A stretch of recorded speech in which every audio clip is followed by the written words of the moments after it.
우리 창세기 48장 12절부터 20절 말씀까지 읽었습니다. 하늘에 속한 축복이라는 제목으로 우리가 함께 은혜를 나눕니다. 한번 읽어봅니다. 시작. 하늘에 속한 축복. 하늘에 속한 축복이라는 것은, 축복은 하늘로부터 내려온다는 말입니다. 우리의 복은 하나님께서 주어지는 그런 복인 줄로 믿습니다. 오늘 말씀은 주로 은혜에 대한 것입니다. 오늘 말씀을 들으시면서 우리가 살아가는 게 하나님의 은혜가 아닐까, 나 같은 자격 없는 자에게 이렇게 예수 믿도록 하시고 나 같은 사람이 구원받아서 천국에 간다, 참 하나님의 은혜다라는 것을 명심하시기를 바랍니다. 어떤 이야기가 있습니다. 어떤 목사님께서 이제 교회에서 회의를 진행하는 중에 있는데, 그 회의를 진행할 때 좀 은혜롭게 진행하려고 했던 것 같습니다. 근데 어떤 청년이 손을 번쩍 들더니 이제 발언권을 얻어서 이야기를 합니다. 법대로 합시다. 그랬습니다. 그래서 목사님께서 그 말씀을 듣고, 자, 젊은이여, 법대로 하기를 원하십니까? 하나님께서 당신을 향해서 법대로 하셨다면 당신은 지금 지옥에 있을 것입니다. 하나님의 율법대로, 하나님의 법대로 한다면 참 우리가 이 자리에 있을 수도 없고요, 우리도 벌써 지옥에 있을 거예요. 우리는 은혜로 살아가는 사람들이 아니겠어요? 하나님의 은혜, 그냥 거저 주시는 은혜로 살아가는 거예요. 그러니까 하나님으로부터 내가 거저 받았으니 나도 다른 사람들에게 은혜를 그대로 거저 나누겠다. 이게 그리스도인들의 이 관계성입니다. 그래서 은총의 원리로 우리가 살아가는 거죠. 성경은 늘 그래요. 율법대로 살아가는 게 아니라 하나님의 은혜의 그 원리로서 살아간다. 이것을 깨달은 사람들은, 그러니까 나 같은 그런 존재도 하나님이 사랑하셨으니까 우리도 원수 같은 사람도 사랑하라는 그런 예수님의 말씀을 마음에 담고 그렇게 그 명령에 순종할 수 있는 거예요. 그게 믿음의 사람들이죠. 그런데 우리가 신앙생활을 할 때 하나님의 은혜에 감사해서 눈물로 시작하고 회개하며 하나님 앞에 신앙생활을 이렇게 출발했던 우리들이 시간이 흐르면 흐를수록 그 은혜의 감격, 그 사랑의 감격이 점점 메말라져 갑니다. 그래서 이제 은혜를 잊어버린 사람이 되면 이제 하나님의 율법대로 하려고 하는 그런 신앙이 되고, 그런데 이기적이고 너무 강압적인 그런 모습으로 신앙생활을 하려고 하는 경우가 있어요. 그래서 우리들의 삶을 되돌아볼 때 만약에 별것도 아닌 것 가지고 옳고 그름을 따지고 불만을 품고 불평하고 이런 삶을 산다, 그러면 우리 신앙을 한번 되돌아봐야 돼요. 내 첫 신앙, 첫 사랑, 주님의 그 은혜를 체험했던 그 은혜, 그 첫 시간을 다시 한번 돌아가야 돼요. 그렇지 않으면 우리는 계속 종교 생활만 하게 돼요. 신앙생활이 아니라 종교 생활만 해요. 그러니까 우리는 하나님의 은혜가 우리의 삶을 지배하도록 만들어야 됩니다. 그래서 우리가 늘 나는 은혜를 받았다, 은혜를 받은 내가 서로 은혜를 베푸는 거죠. 이게 하나님의 복이 통할 그런 비결이 바로 이 은혜로 살아가는 거예요. 오늘 여기 본문 말씀도 하나님의 은혜를 주시는 그런 내용입니다. 어떤 혈통과 전통이 아니라, 역사적인 그런 배경이 아니라 하나님이 은혜를 주셔서 되는 거예요. 오늘 여기 말씀 본문 보면 이제 축복하는 그런 과정이 나오거든요. 이스라엘 백성들은 하나님의 축복을 내가 받았으니까 이 자녀들에게도 축복을 줘야 된다는, 그래서 그 축복이 하나님의 축복이라는 것을 또 즐겨하면서 축복합니다. 그러니까 이스라엘 백성들은 아버지로부터 축복을 받는 걸 좋아하고 할아버지로부터 축복받는 것을 좋아했어요. 그것도 그걸 즐겨했고, 그래서 여기 오늘 본문 말씀도 할아버지 야곱이 이 손주들한테 이 축복해 주는 장면이 나옵니다. 이게 하나님의 축복으로 여겼거든요. 그러니까 아브라함의 축복, 하나님이 아브라함에게 복을 주셨던 그 축복이 이삭에게로, 그 이삭의 축복이 야곱에게로, 야곱의 축복이 또 요셉에게로, 요셉의 축복이 그 자녀들에게로 계속 이렇게 하나님의 축복이 흘러가는 그런 모습을 이스라엘 백성들은 늘 갖고 있었어요. 그래서 이제 부모님으로부터 축복을 받는 거예요. 오늘 여기 본문 말씀은 바로 그런 장면입니다. 야곱이 요셉의 두 아들, 그러니까 손주에게 축복하기를 원했어요.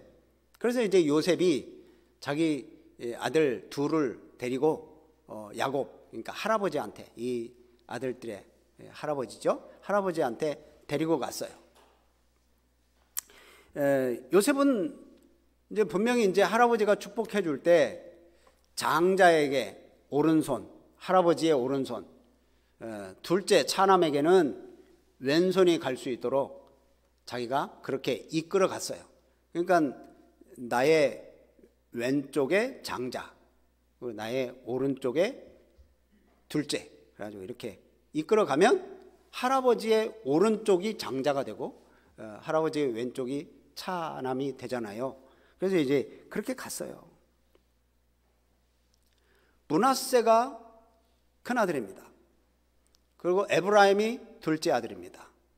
그러면 므낫세가 할아버지의 오른쪽에, 오른손에 머리를 얹을 수 있도록, 에브라임은 할아버지 왼손에 얹을 수 있도록 그렇게 갔어요. 그렇게 하는 이유가 뭐겠어요? 요셉이 생각할 때 지금 할아버지의 축복을 받는데 장자니까 장자가 오른손의 축복을 더 받으면 되겠고, 아무래도 그런 혈통적인 질서가 있기 때문에 더 권위 있는 축복을 받게 하려고 그렇게 했던 거예요. 그런데 이 할아버지 야곱은 손을 엇바꿉니다. 이렇게 해서 축복을 합니다. 그게 이제 14절 말씀 나오고 17절, 18절 말씀 이렇게 나오는데요. 야곱이 이제 나이가 많아서 이 할아버지가 눈이 어두워져 가지고 지금 앞을 잘 보지 못해서 일어난 일이 아닙니다. 19절 말씀을 보면 이제 야곱이 하는 얘기가 있어요. 그 아우가 그보다 큰 자가 될 거다.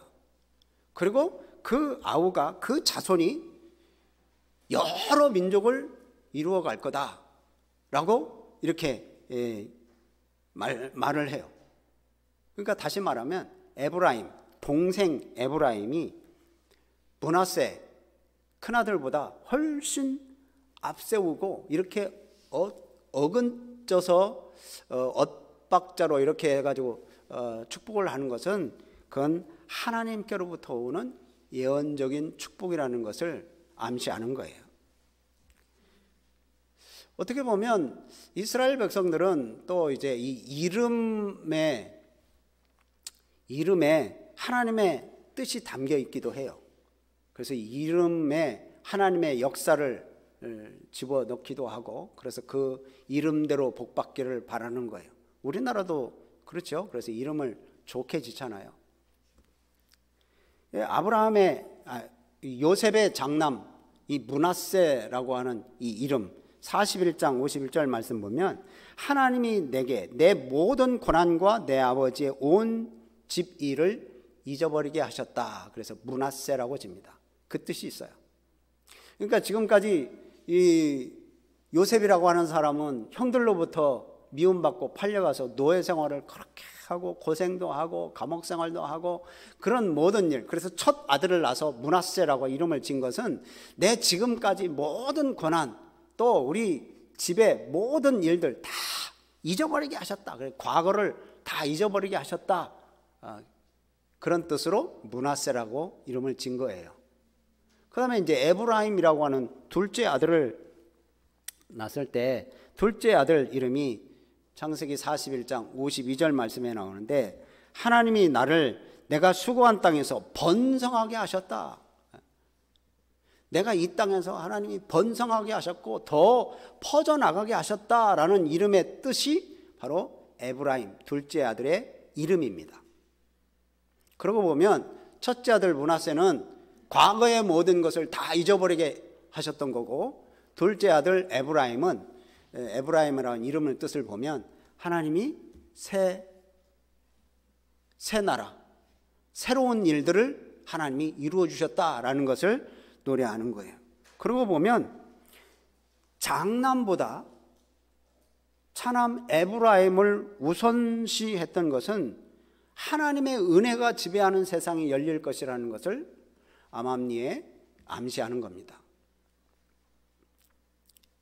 요셉은 이렇게 장남이라고 하는 이 므낫세의 혈통, 신분, 이것에 따라서 할아버지 야곱이 축복해 주기를 그렇게 기대를 했는데, 야곱은 그 혈통과 그 신분보다도 더 우선되는 게 하나님의 은혜다, 하나님의 계시다라는 것을 따라서 축복을 전달하고 있어요. 그러니까 원칙적으로 복이라고 하는 것은 하나님께로부터 주어지는 것이지 사람의 무슨 전통에 따라서 어떤 선택에 따라서 주장할 수 있는 것이 아니라는 것을 여기서 말씀하는 겁니다. 그러니까 하나님의 섭리는 인간의 이성을 초월합니다. 인간의 생각을 훨씬 뛰어넘습니다. 성경이 이렇게 보면 장자보다, 큰아들보다 둘째 아들이 하나님의 선택을 받은 경우가 많이 있어요. 우리가 잘 아는 가인과 아벨 이야기 여러분 잘 아시죠? 가인보다도 하나님은 아벨을 더 기뻐하셨습니다. 또 에서와 야곱, 이 쌍둥이지만 이 야곱을 하나님이 택하셨어요. 큰아들 에서를 택하신 게 아니에요. 야곱을 선택하셨습니다. 하나님께서 왜 야곱을 택하셨는지 성경에는 안 나와요. 그냥 하나님의 주권이에요. 하나님께서 내가 야곱을 택하겠다. 그래서 하나님이 그냥 택하신 거예요. 왜 그랬습니까? 라고 따져 물을 수도 없는 게 우리들의 입장이에요. 왜? 하나님의 절대적인 뜻, 절대적인 하나님의 뜻이기 때문에 그래요. 인간의 이성으로는, 우리의 생각으로는 이해할 수 없는 일들이 때로는 많이 있습니다. 또 하나님의 섭리가 그렇게 진행될 때도 있습니다. 그렇다고 내 생각과 다르다고 불평하는 거, 또 원망하는 거, 그건 안 되는 거예요. 그렇다고 우리가 물론 하나님의 뜻을 알기를 위해서 힘쓰고 노력은 하겠지만, 하나님의 주권에 속한 거, 그것은 성경에도 이유가 없어요. 그냥 하나님이 하시려고 하는 거예요. 하나님의 주권에 속한 것은 그냥 하나님께 그냥 맡겨드리는 거예요. 하나님이 하시는 대로 진행하는 거예요. 다만 하나님께서 우리 앞에서 행하시는 그것이 우리에게 손해보려고 하시는 게 아니라 우리를 유익하게 하시려고 그렇게 진행한다라는 것을 믿고 순종하면 선한 결과가 우리에게 나타나게 된다라는 사실입니다. 아멘이시죠? 네. 그러니까 모든 복의 원천은 하나님이십니다. 하나님은 아브라함에게, 또 아브라함에게 복의 근원이 될 거다 이렇게 말씀을 하시잖아요. 그 복의 근원을 이삭에게, 야곱에게 이렇게 흘러가는 그런 모습을 보여주는 게 성경입니다. 그렇기 때문에 우리가 소망하며 축복하기를 원하고 또 그렇게 여기는 것은 하나님의 뜻에 합당한 것이어야 됩니다. 그런데 아무리 작고 아무리 사소한 것이라 해도 그게 하나님의 뜻이 아니라면 빨리 내려놔야 돼요. 우리는 생각하기를 이건 그냥 평범하다, 이건 당연히 이건 이렇게 돼야 된다, 이거 하나님의 복이 임해야 된다라고 생각을 하지만 그건 우리 생각이고 하나님의 뜻은 아닐 수도 있다는 거예요. 어쩌면 하나님은 우리가 살아가고 있는 방식, 우리의 생활 방식과는 다르게 계획하시고 다르게 생각하시고 다르게 진행하실 수도 있습니다. 그렇기 때문에 우리는 더욱더 하나님의 마음을 알려고 하고 그 뜻을 구해야 돼요. 요셉을 보세요. 장남이 더 축복을 받아야지 라고 생각을 했어요. 그래서 이 할아버지 오른손으로 장남을 데리고 갔던 거예요. 그게 마땅하다고 여겼거든요. 그게 당연하다고 여겼거든요. 근데 아버지 야곱은 손을 엇갈려서 축복을 했어요. 그걸 요셉은 불편하게 생각합니다. 아니, 장남에게 오른손으로 축복해야지 왜 왼손으로 축복을 하지고 둘째에게 왜 오른손으로 축복을 하는지 의아해하고 불편하게 생각해요. 그래서 이제 18절 말씀 보면 아버지 손 바뀌었습니다. 손을 바뀌었으니까 바꿔주세요 하고 손을 바꾸어 축복해달라고 하려고 해요. 그런데 야곱 그 할아버지가 그러죠. 안다, 나도 안다. 그러면서 이제 하나님의 뜻임을 알고 그렇게 축복을 해요.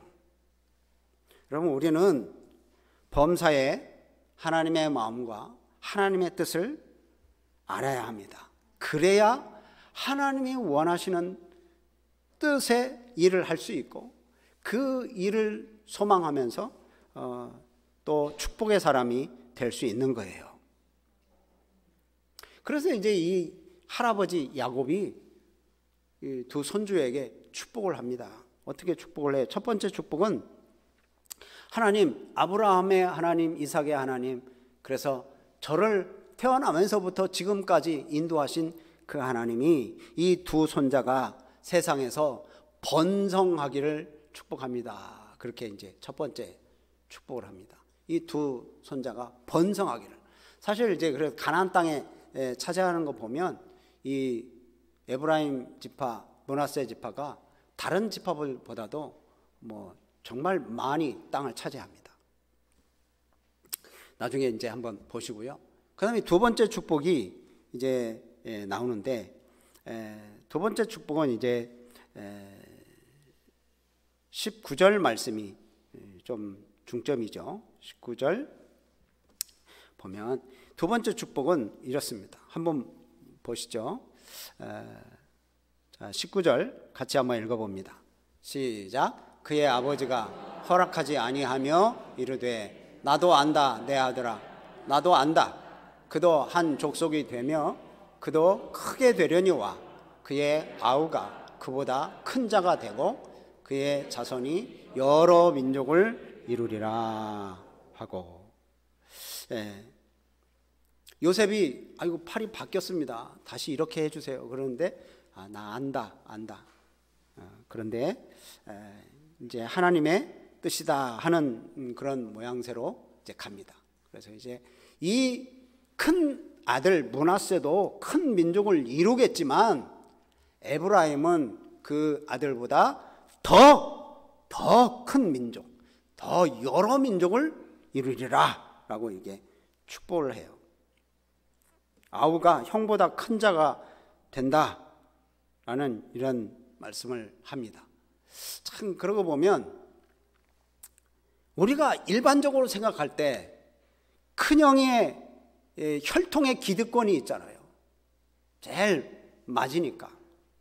우리도 뭐 재산, 유산 받을 때 아무래도 큰형이 더 많은 그런 기득권이 있잖아요. 그런데 하나님의 축복에 보면 그게 아니라는 거예요. 혈통의 기득권으로 축복하는 게 아니고 하나님의 뜻, 하나님의 은혜, 그 은혜로 축복하는 거예요. 이 야곱은 하나님을 바라봅니다. 하나님 어떤 하나님? 언약의 하나님, 약속의 하나님. 약속하신 그 하나님은 그 약속을 반드시 지키시는 하나님이시다. 자기 그 인생을 바라볼 때 그 험악한 인생 가운데 자기를 붙들어 주셨고, 위기에서, 위협에서, 모든 환난에서 자기를 건져 주셨던 그 하나님이시거든요. 그러니까 그 하나님을 바라보는 거예요. 이제 아브라함과 이삭을 통해서 그 축복이 내려왔던 야곱, 그래서 이 야곱은 이제 이 축복이 이어가게끔 축복하는 거죠. 축복의 권세를 힘입어서 자기 손주들인 므낫세와 에브라임에게 이제 복을 주는 거예요. 상식대로 이루어지는 게 아니죠. 상식대로라면 이렇게 축복해야 되는데 거꾸로 뒤집어서 이렇게 축복을 하는 거예요.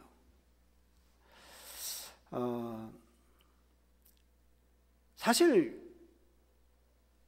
이스라엘 백성들도 무슨 하나님의 특별한 은혜가 있는 것도 아닙니다. 이들이 순수한 혈통도 아닙니다. 한번 보세요. 요셉의 아내가 아스낫이라고 하는 여인입니다. 이 아스낫은 애굽 사람이에요. 요셉이 지금 형들한테 팔려가 가지고 지금 애굽에 갔잖아요. 그럼 애굽에 가서 결혼을 이스라엘 사람들 구해가지고 결혼을 합니까? 이스라엘 처녀를 찾아서 결혼을 해요? 아니에요. 여기서 보면 그냥 애굽 사람과 결혼을 했어요. 그러면 이 애굽 제사장 온 마을의 제사장의 딸 아스낫이 이방 사람이잖아요. 그 요셉은 이방 여인과 결혼을 해가지고 므낫세와 에브라임을 낳았어요. 어떻게 보면 율법적 전통적으로 보면 므낫세와 에브라임은 하나님의 언약 백성이 될 수 없는 출신 배경을 가지고 있어요. 유대인들이 그렇게 미워하는, 나중에 이제 가나안 땅에 와서 그렇게 미워하는 사마리아 사람들처럼 혈통이 완전히 섞여버린 거예요. 순수한 이스라엘 혈통이 아니에요. 여러분, 그렇다면 지금 어떻게 이 므낫세와 에브라임이 12지파에 들어갈 수가 있어요? 못 들어가야 되는 거예요. 정상이에요. 이게 율법적으로, 전통적으로 하나님의 법대로 하면 이게 지금 므낫세와 에브라임은 12지파에 들어갈 수가 없어요. 그럼에도 불구하고 하나님의 은혜로 12지파에 들어가고 하나님의 은혜로 그들이 복을 받아요. 여러분, 전통적으로 보면 그런 자격이 하나도 없습니다. 그렇게 본다면 하나님의 복은 철저하게 하나님의 뜻에 따라 이루어지는 은혜의 숨결 속에 그 일이 이루어지는 거거든요. 그러니까 우리 신앙이, 여러분, 은혜를 상실해버리고 온갖 율법, 기득권, 논리적인 공식, 그런 것으로 변하는 순간부터 복은 엇갈리기 시작하는 거예요. 잘못 생각하는 거죠. 여러분, 복은 어디서부터 오는 거라고요? 하나님으로부터 오는 거예요. 하늘에 속한 축복이에요. 우리의 전통적으로 복을 받고 우리의 인간적인 방법으로 복을 받는 게 아니라는 거예요. 그게 우리의 큰 복입니다. 하늘로부터 주어지는 복. 여러분, 우리가 전통적으로 우리가 볼 때 우리 상식적으로 우리가 하나님 앞에 받을 복은 하나도 없습니다. 좀 착하게 살았으니 복이다. 하나님 보실 때는요, 온갖 다 죄악이거든요. 죄악천지고 생각하는 거나 말하는 거나 행동하는 거나 우리는 주님 앞에 설 수 없는 사람들이에요. 그런데 하나님이 은혜를 주신 거예요. 은혜. 그러니까 우리는 은혜로 하나님을 사랑해야 돼요. 어떤 조건적으로 하나님을 사랑하시지 마시고 나에게 은혜를 무조건적으로 베푸시는 그 은혜를 베풀어 주신 하나님을 사랑해야 되는 거예요. 그러니까 우리가 습관적으로 은혜 없이 반복되는 신앙생활, 또 종교적인 그런 모습으로 주님 앞에 나오는 거, 이건 우상이죠. 우상 숭배하는 거죠. 하나님은 우상이 아니시잖아요. 하나님은 살아계신 분이시거든요. 죽은 우상이 아니에요. 하나님은 사랑이시고 하나님은 은혜이십니다. 때로는 우리가 이렇게 생각해요. 우리가 주일날 열심히 이렇게 주일 성수하고 예배를 드리고 헌금생활 성실히 하고 절기 잘 지키고 그러고 보면 야, 내가 참 훌륭하다 이렇게 여길 때가 있습니다. 여러분 그런 생각으로 신앙생활하면 이거 하나님 믿는 거 아닙니다. 종교적인 열심으로 하나님의 거룩함에 도달할 수 있다? 이건 교만한 거거든요. 우리는 하나님의 은혜로 주님 앞에 갈 수 있는 거예요. 은혜로. 하나님의 자녀가 되었어요. 주님이 내 죄 문제를 해결하시기 위해 십자가에 죽으시고 부활하신 그것을 믿는 그 은혜로. 만약에 우리가 어떤 문제가 생겨서 그 문제에 막 집착할 때나 또 그런 위기를 극복하려고 편법을 사용할 때 그러면 은혜의 자리에서 자꾸만 벗어나게 되고 또 율법적인 모습으로 교리적인 모습으로 변해가요. 우리는 그럴 때 서둘러서 하나님의 은혜를 구해야 돼요. 하나님의 은혜를 찾아야 돼요.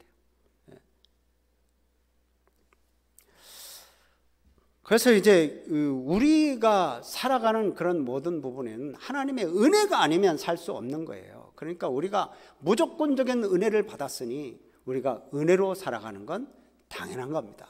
이제 앞으로 우리 성도님들 은혜로운 삶을 살아가시기를 바랍니다. 은혜는 포용하고 용서하고 또 덮어주고 감싸주고 사랑하고 그렇게 하는 것이 은혜입니다. 율법적으로 처음에 제가 말씀드렸죠. 손을 들고 법대로 합시다 이게 아니라 우리가 은혜로 하는 거예요. 은혜. 교회는 은혜로 살아갑니다. 우리 성도님들도 은혜로 살아갑니다. 할렐루야. 오늘도 하나님의 은혜가 넘치는 귀한 날 되시기를 주의 이름으로 축복합니다. 우리